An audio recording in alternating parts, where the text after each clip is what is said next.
Arrête ce que tu fais et écoute très attentivement cette chronique parce qu'il y a quelque chose que tu utilises tous les jours et partout sans savoir que c'est un tonton de notre communauté qui l'a inventé.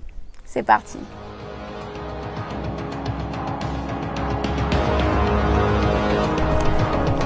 Bienvenue sur Afrique Résurrection, je suis Safia Njaïla, chercheuse en histoire et culture africaine. Alors le mois de l'histoire des Noirs est le prétexte pour pouvoir mettre en lumière énormément de scientifiques méconnus. C'est pourquoi j'en profite aujourd'hui pour te faire découvrir Jesse E. Russell. Au-delà de son parcours extraordinaire que je vais te raconter, c'est-à-dire parti d'une famille nombreuse très pauvre à millionnaire, c'est surtout ce qu'il a inventé et que toi tu utilises tous les jours qui est très important.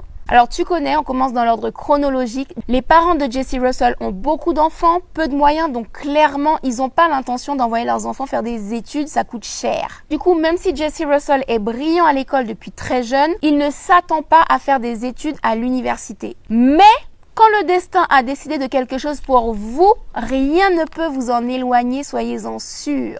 Donc à partir du lycée, Jesse Russell se révèle être un athlète de haut vol concernant le football américain. Et c'est par rapport à ses compétences sportives qu'il va obtenir une bourse pour aller à l'université. Une fois qu'il intègre l'université, eh bien il laisse de côté le sport parce que sa vraie passion, c'est l'ingénierie. Donc il étudie les sciences jusqu'à devenir ingénieur en électronique et communication. Il a des résultats tellement excellents et des compétences tellement hors du commun qu'il se fait engager là où il avait fait son stage. C'est une multinationale spécialisée dans la communication cellulaire. On en est aux prémices des téléphones portables. On ne sait même pas que les smartphones vont exister un jour. Et Jesse est tellement doué qu'il finit par devenir directeur dans cette multinationale.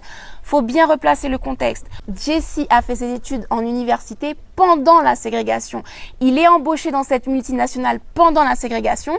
La ségrégation prend fin, mais ça reste quand même très difficile dans les mentalités blanches de percevoir un noir comme directeur d'un département. Ça veut dire qu'il a en dessous de lui des employés blancs qui doivent respecter ses ordres et ses décisions. Donc tu peux facilement imaginer les sabotages, les moqueries, les humiliations, les insultes et tous les coups bas qu'il a subis sournoisement au sein de son travail. Pour autant, il s'est accroché à son poste de directeur et même il s'est adonné à de la recherche. Donc pendant que ses collègues écrivaient macaque sur son bureau ou laissaient des pots de banane dans ses affaires, eh bien lui, il a réussi à développer un système de communication sans fil. Donc la souris qui se déplace sans être branchée à l'ordinateur, l'enceinte de musique qui peut jouer ta playlist sans la brancher à ton téléphone, la manette qui te permet de contrôler ton jeu vidéo à distance ou encore le chargeur à induction pour portable. Tu te doutes bien que Jesse ne s'est pas arrêté en si bon chemin, donc il a développé le système qui permet d'utiliser la 3G, la 4G et le Wi-Fi. Commence à calculer combien de choses de ton quotidien tu n'aurais pas pu faire